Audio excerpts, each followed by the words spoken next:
There you go. All right, fight ends with one guy in the hospital, a second guy behind bars.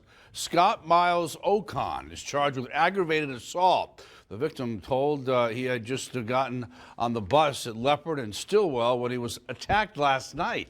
The victim not seriously hurt. Ocon, though, was busted. All right, a man who had been missing for more than 2 weeks has been found. A city worker called cops to the art center on Shoreline because of a suspicious man he'd seen on the grounds for the past couple of days. Turns out it was 60-year-old Robert Rodriguez Trevino. He was last seen back on May the 1st in the Molina neighborhood. Trevino was okay when he was found, but seemed to be a little disoriented. On the street and on your side, this is an Action 10 News Troubleshooters Report with Andy Lascano, brought to you by Phillips Roofing and Restoration. All right, as always, our thanks to our good friend Jeremy Phillips there with Phillips Roofing and Restoration. Thanks for supporting Action 10 News and the Troubleshooters. Here's the latest on a troubleshooter story we first reported a couple of weeks ago. Richard Gutierrez claimed tiles from the Corpus Christi Bayfront Hotel on the 600 block of Water Street fell onto his truck and caused this damage. He wanted the hotel to pay for it to have the damage fixed. Hotel ownership and their insurance company were upset that Gutierrez called the troubleshooters, insisting he wasn't giving them enough time to investigate and process his claim. Gutierrez tells us his claim has been denied, so he's hired an attorney to continue fighting for him. And as soon as we know the result of that, we'll certainly let you know. As always, you need help from the troubleshooters, there's the number to call on your screen, 885-0100.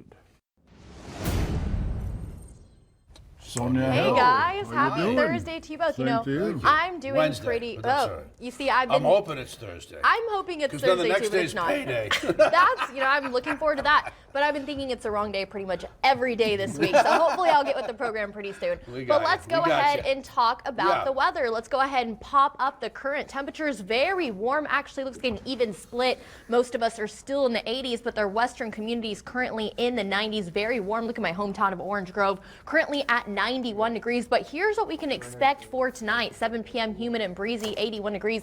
And 9 p.m. still pretty breezy, mostly cloudy and warm, 80 degrees. And noon, still warm and humid, luckily a bit less breezy, 79 degrees.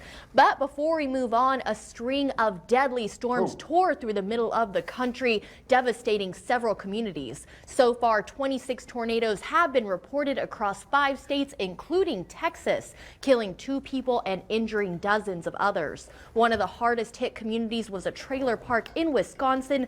Dozens of homes and businesses were destroyed. All right, Sonia Hill, thanks. Your forecast in a little while. We look forward to that. Well, a woman gets busted for peeing in the parking lot of a church. Really? Her name's Virginia Cáceres. She's charged with criminal mischief, damage to a place of worship. Witnesses told police. Could have been a people behaving badly. Sure, it could have. Witnesses told police Cáceres was peeing in the parking lot of a church on Tanqua.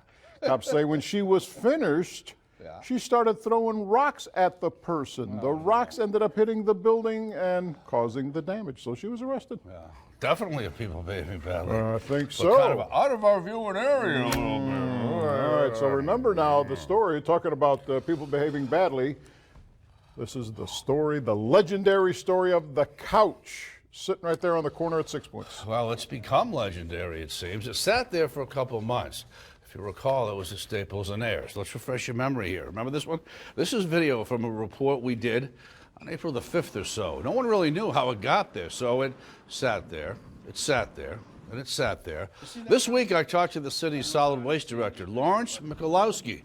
And I might add, the city always does a great job of picking up debris, but they have been behind schedule this year. I showed Lawrence a picture of the couch, and then how'd the couch look? Do you need a couch for the house? No, sir. I can find a better one. You're all set? Yes. All right. Just thought I'd ask. Okay. All right. He's all set. And you know what? After we talked to Lawrence, something happened. I'm going to tell you, well, I'm going to make you wonder for a little while. And can you guess?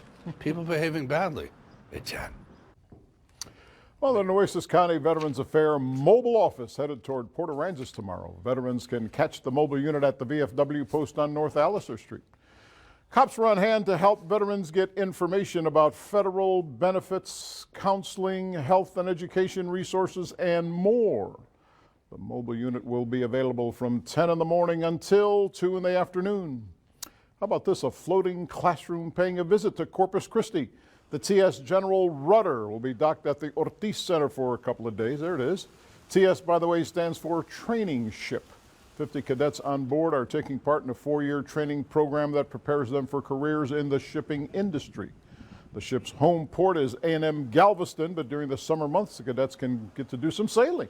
They learn how to pilot a ship and take care of the engines. All right, there will be a new and different voice doing play-by-play for at least one Monday Night Football game this season. Beth Mowins, hope I said that right, will become the first woman in history to be the lead announcer for a nationally televised NFL game. The last time this happened, can you guess? 3 decades ago. It will happen September